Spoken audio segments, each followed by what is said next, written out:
Hey everyone, welcome to one of the most difficult videos of the year. This is my top 10 for life. Now, if you're like me and you try a lot of fragrances and fragrances come in and out of your collection, it's likely that there are some that you fall in and out of love with from year to year, just as you would with a piece of clothing or a handbag or a pair of shoes or whatever the thing is that you may get obsessed with, a piece of jewelry, an eyeshadow palette, a lipstick that you love, love, love one year, and then the next year, maybe not so much, or there's something new that has taken its place. So I did my first top 10 video as my very first video of this channel. This was back in December, I think it was December 12th of 2020 when I began this channel. And then I did a second video and in December of 2021. And I was surprised to learn that many of the fragrances from the first year's video made it back into the top 10 in the second year. I had an interesting time figuring out for this third top 10 video what was going to stay in and what got the boot for something else that came along this past year. Really interesting process. And I have to tell you, let me just pause and say I'm working with new audio. As you see, there's a microphone here on me. So appreciate your patience with that. And I apologize if any of this sounds a little bit off. But anyway, the process that I used to figure out this year's top 10, I didn't even look back at those other two videos. I really just did it off the top of my head. I did not even look at my fragrance collection. I literally sat downstairs.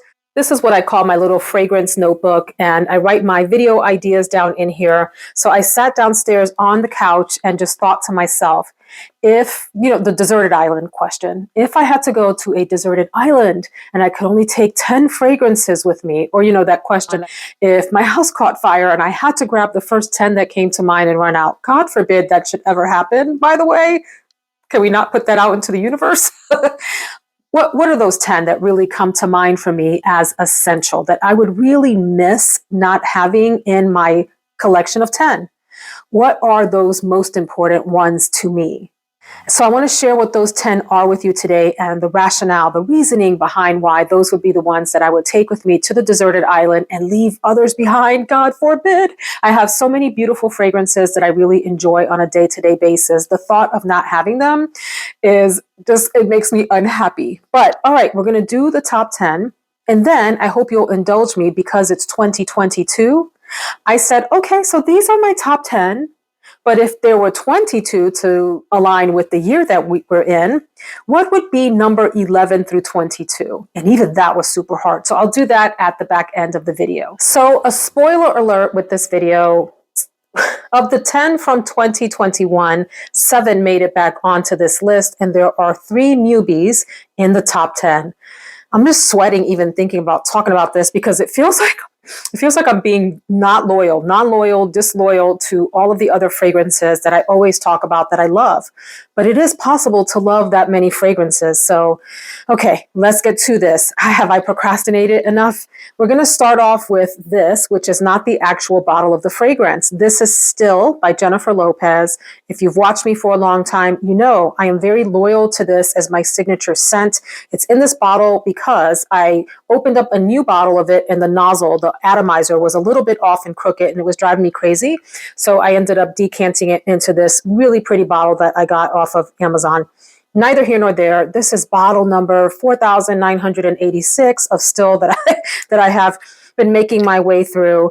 And I know a lot of you have purchased still on my recommendation. And it's just like the most humbling thing.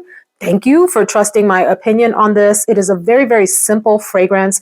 This is not a groundbreaking fragrance. I know we use that word a lot here on YouTube to talk about a fragrance being either or not, like it is or it is not. So I'm not into that whole groundbreaking fragrance thing. I'm not that girl that needs every new fragrance I try to completely blow my head off, knock my socks off, blow my skirt up, whatever expression you want to use. I don't always need that. When I test a fragrance, I want to know, do I at least like it a lot? Do I like it a lot? If I love it, great, but do I like it a lot? Is it something that I think I would get some use out of? Does it fit certain occasions? Does it fit my personality? Do I find it interesting? That's what I look for in a fragrance. I don't need a fragrance to completely blow me away. This is one of those fragrances that does not blow me away at all. Very simple. It's very bright. It's kind of a little bit effervescent in the opening. It's like a happy, light, bright floral with a beautiful tea note, a rice note.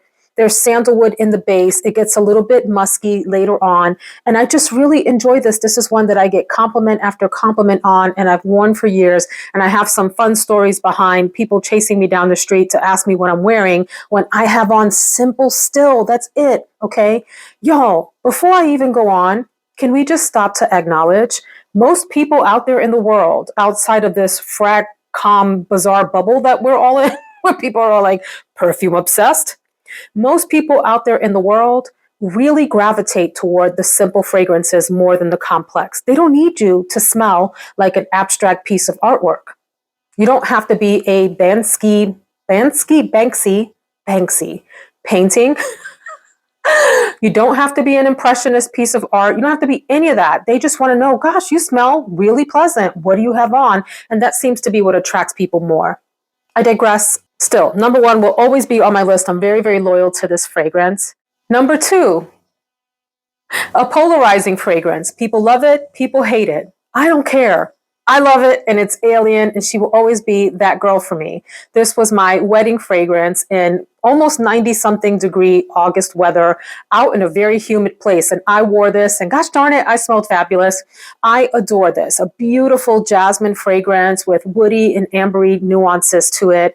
I find this to be a fragrance that makes me feel like I am my best feminine self. I will always adore this. My husband loves it on me, and I can't get enough of it. Do I wear it every day? No. Do I wear any of these fragrances every day? No. I think about this fragrance a lot, and I certainly pull it out for occasions like date nights or dinners out or whatever, and sometimes just around the house or when I want to impress my husband because I know that he loves the way that this smells on me. So this will always be in my top 10, and if it's not, you can call me on it in the year that it doesn't make my top 10. The other contender for my wedding scent, and one that will likely always be in my top 10, is the white Narciso Rodriguez cube. It's just called Narciso. I think this is one of the most elegant fragrances. I don't care what new fragrance comes out, how fancy it is, what note structure it has, how beautiful the bottle is, and what the marketing hype is around this. This will always be that beautiful, interesting, unique fragrance for me.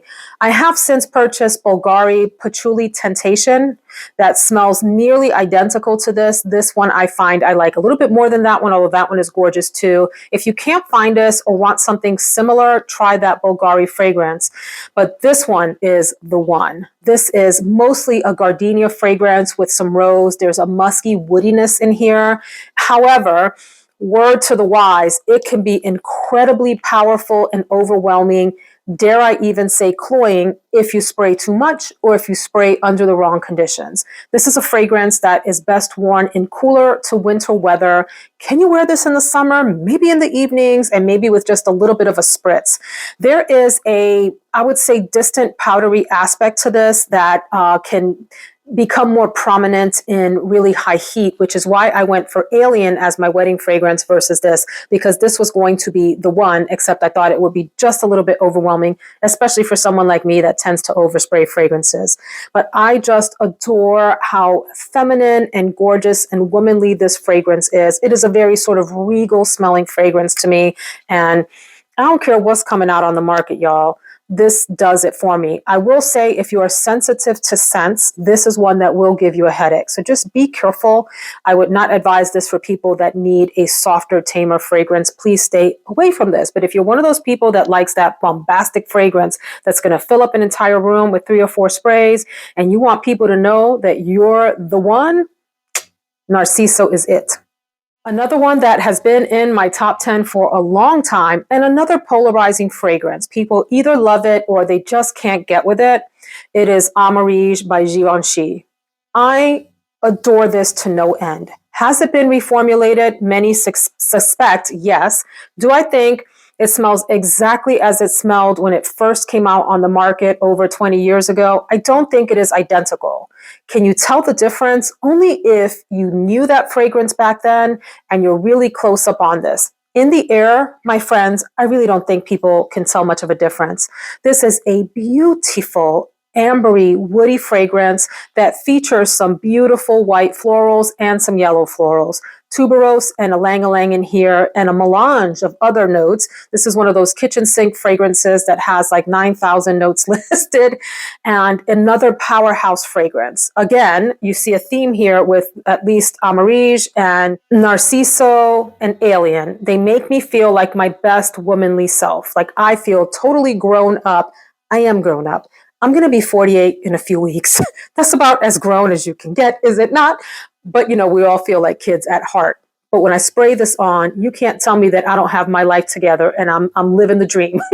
I'm living the feminine best life dream with Amarige. It is a dream. Oh, beautiful fragrance. Another one that may smell a little bit overwhelming, a little bit cloying, a little bit vintagey to some, but I don't care. I love this. I think it is absolutely gorgeous. I don't feel like this is an old-fashioned fragrance whatsoever, but I do feel like it is probably in the special occasion category, although I will wear this whenever. I always tell the story about when I got acquainted with this fragrance. It was because I was a teacher way back when in my early 20s, and another young woman in her early 20s came into the teacher's lounge and she had doused herself in this. And I remember going, whoa, honey, that is way too much for you. But as I got older, I gained a huge appreciation for it and have fallen in love. So Amarige is a winner, chicken dinner, 3 years in a row in my top 10.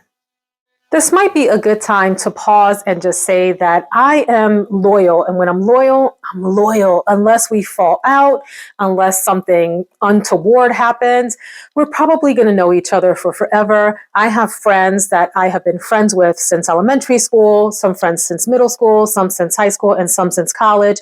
And we just, we'll ride or die for each other forever. I only bring that up to say that I have that same sort of loyalty and affinity, if you will, for the fragrances that I just mentioned. I have really great memories with them.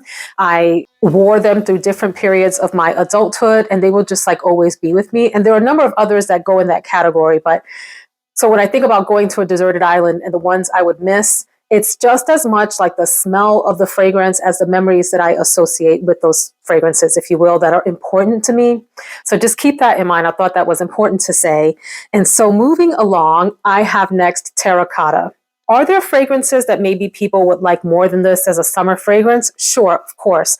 But this one to me epitomizes what I love most about summer evenings, particularly summer like resort evenings. It's a beautiful coconut and yellow floral fragrance. Yellow as in like ylang-ylang and that sort of banana smell that you get from yellow florals, and a really soft coconut in here. And maybe even like a little bit of woody amberiness in the dry down of this. I find this to be a super sophisticated, elegant summer scent, way far beyond the typical sort of sunscreen smells or super fruity, like cocktail drink sort of scents that you get for summertime. This is that elevated, super special, mega sophisticated smell. Did I love this at first sniff? I didn't. In fact, it had been hyped up so much that when I first tried it, I was like, I don't even know if I can trust the people that reviewed this. As I wore this more, it really, really grew on me. It has this just beautiful summery warmth that is just, it's not replicated in any other fragrance that I have. So I find it unique in that way. By the way, word to the wise, caution to the wise about any overhyped fragrance. I don't care if I'm the one overhyping it or someone else. Be sure that you sample it with low expectations. Okay, let's just be real. When we hear something get hyped up so much, we expect it to be in that category that I was talking about at the top of the video, where it completely knocks your socks off. And I just think that that's an unfair expectation to have of any kind of fluid inside of a bottle, friends. This is just perfume. It's not magic.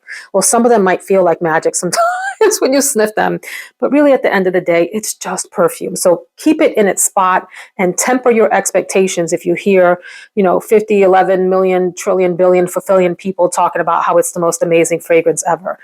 Lower and then try again, and then try a third time before you make up your mind. But that was the case with this one. I enjoy this so much that I have it out. I have put away my other coconutty summer fragrances, mostly because I wanted to give my other fragrances for fall and winter a chance. But this one has stayed on the shelf along with Kayali's Utopia Vanilla Cocoa 21. Those names, Kayali, can we talk about, can we condense? Can we do two parts of a name like Utopia Cocoa or something? Anyway, terracotta is gorgeous to me. Top 10.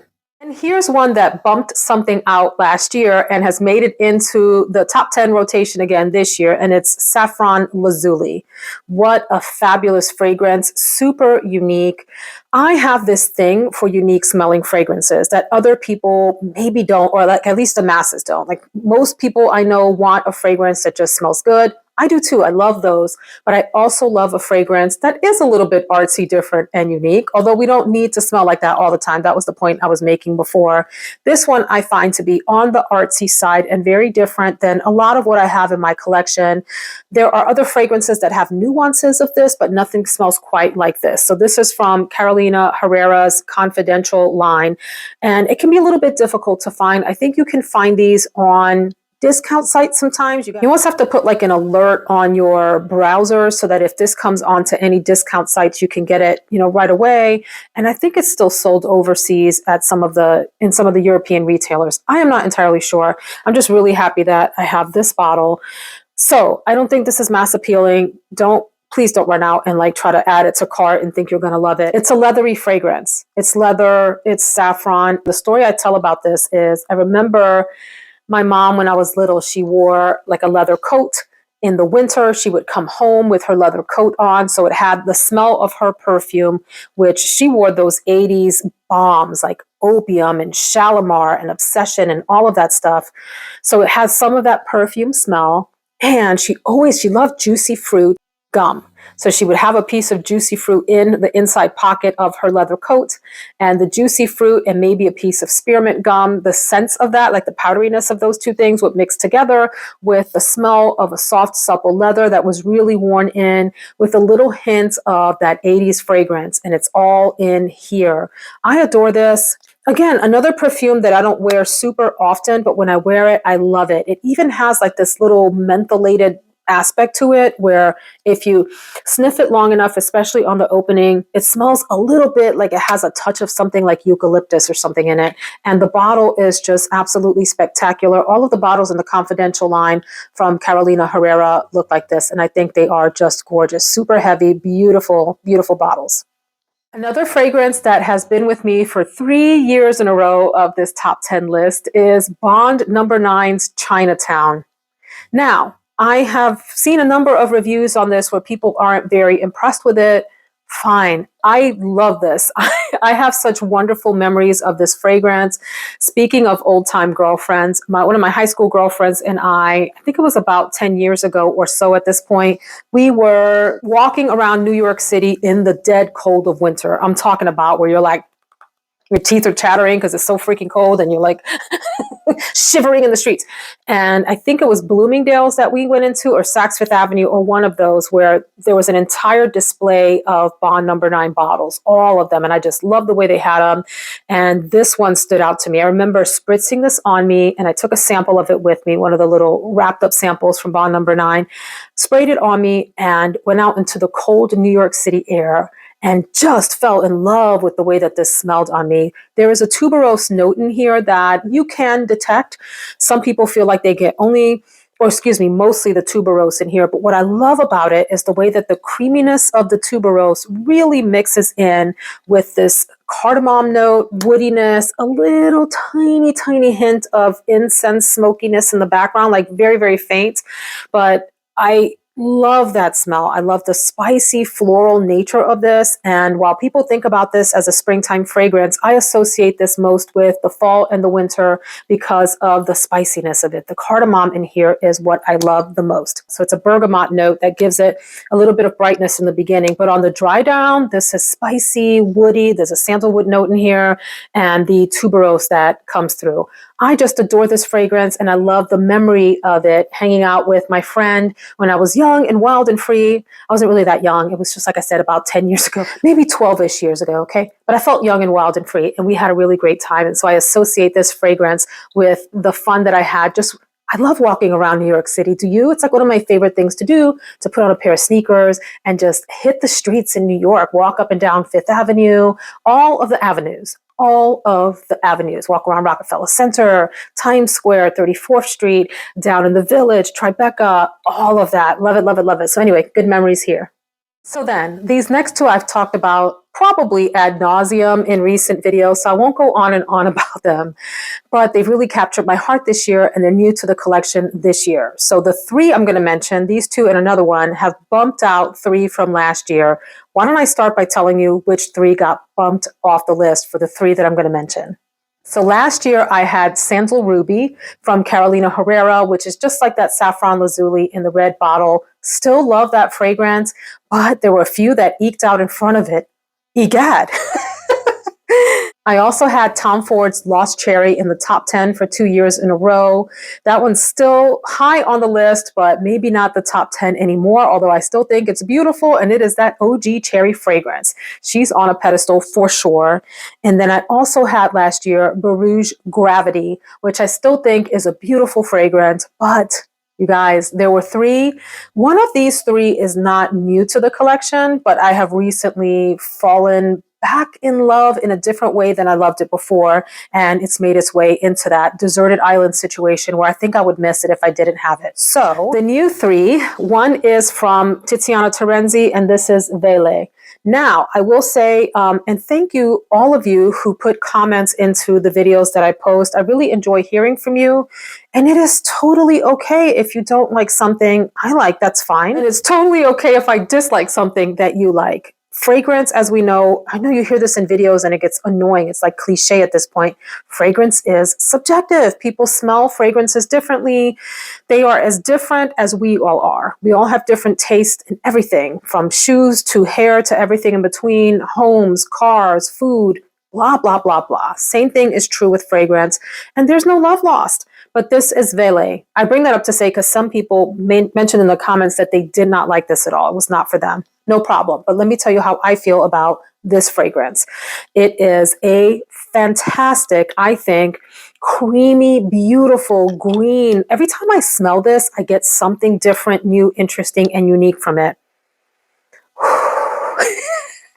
Creamy greenness, a nice crisp greenness in here, a coconut note that isn't listed. I just pick up some creamy coconut, beautiful summer fruit kinds of notes like mango and passion fruit that I didn't pick up at first either. It took me a few times of wearing this to really go, oh, I can pick up that summer tropical drink smell that you get of like I said, mango, passion fruity kinds of really sweet summer smells.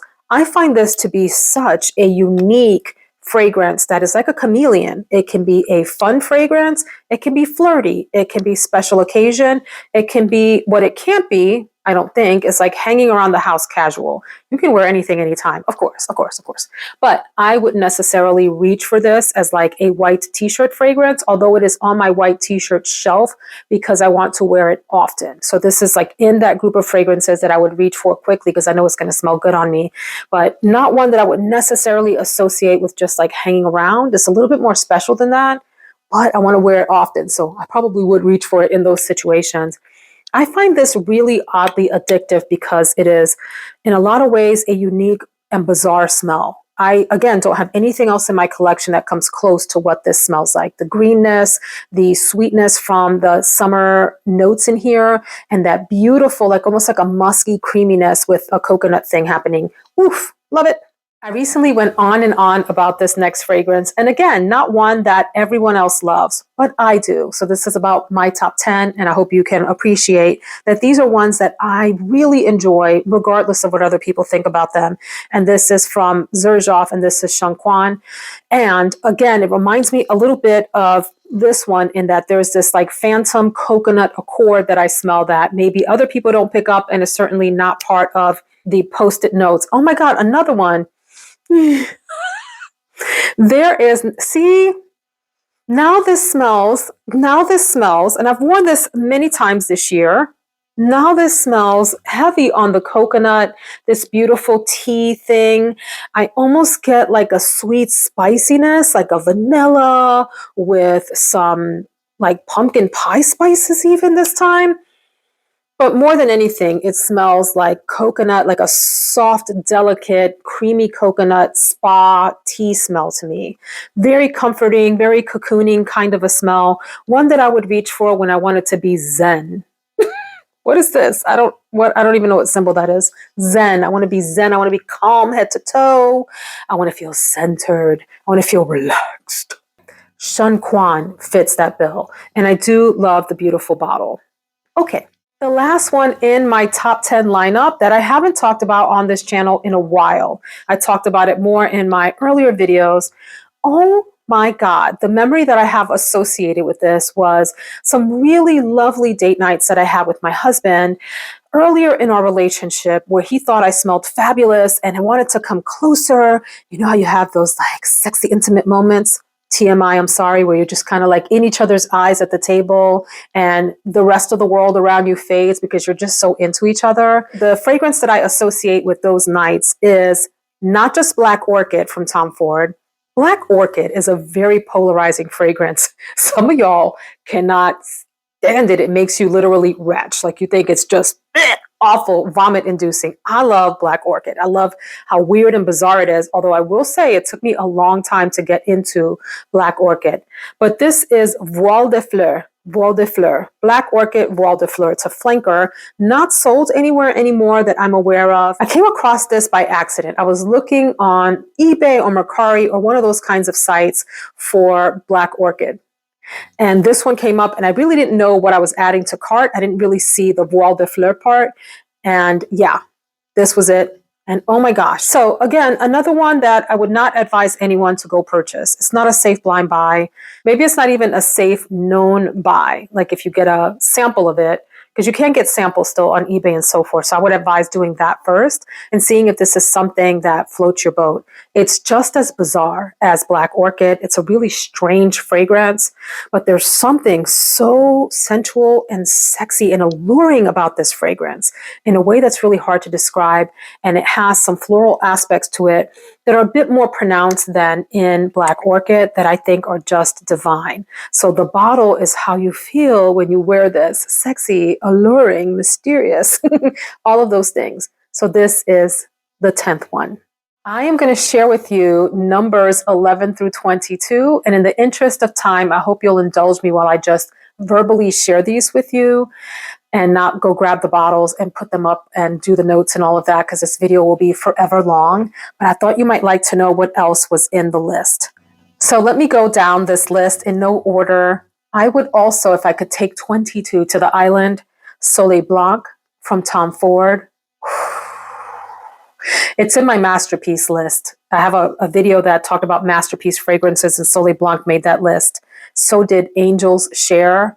Gorgeous. Love Angel's Share by Kilian. It's one of those often imitated, never duplicated kinds of fragrances. Milk by Commodity. Both the expressive and the bold versions are fabulous to me. Xerjoff's Accento Overdose. Sea Intense. Sea Intense from Armani. And I'm talking about the most recent version that came out in the clear bottle, not the one that's in the black bottle. I didn't care for the black bottle one too much. I ended up selling that. Lost Cherry still makes my top 22 list. Sandal Rubies still on the top 22 list. Cafe Cabanel from Teo Cabanel. It became a love this year. I can't get enough of that fragrance. It's so friggin' good. Oof. Burberry Her EDT. This one really took me by surprise this past summer, and I bought a small bottle and ended up going through almost a third of it immediately because it was just such a refreshing, lovely fragrance that reminds me a lot of BDK's Possessoir, maybe even a like brighter, fresher version of that. And Possessoir is fabulous, another gorgeous fragrance, but I would take the Burberry Her EDT over Possessoir. This one might be a little bit shocking. Bare by Victoria's Secret. The beautiful simplicity of that reminds me a lot of Still from Jennifer Lopez, that every day you're going to smell good. People are going to think you smell beautiful and pleasant kind of fragrance that you can wear and rock all day and night everywhere. Black Orchid, the regular one from Tom Ford, definitely stays on the top 22 list. And then a new one from an indie perfumer called Organic Perfume Girl. And the fragrance is Coconut Milk Chai. I adore it. I have to say there was a viewer that didn't care for it very much, and I love it so much that I bought hers off of her to relieve her of the problem of having had it and add to my own collection, because I really adore coconut milk chai. It's exactly as it sounds, in my opinion. So those would be my top 22. And gosh, I wish I could do like a top 50 or a top 100, because there's so many other beautiful ones that didn't even make the top 22. I hope you enjoyed this video, and please drop in the comments, what is your maybe favorite fragrance of the year? You don't have to do your top 10 in the comments, but do you have a favorite fragrance that you'd like to share with us? And what do you think about my selections? Thanks so much for watching, and stay tuned for the upcoming videos to round out the year. I'm going to be doing my December Fragrance Awards coming next, and I'm going to do a year in review Fragrance Awards that looks at the entire year of Fragrance Awards videos over the months and picks one for each category. So Merry Christmas to everyone if you celebrate. If not, I hope you're having a fabulous weekend or day or whenever you see this. Take care, my friends.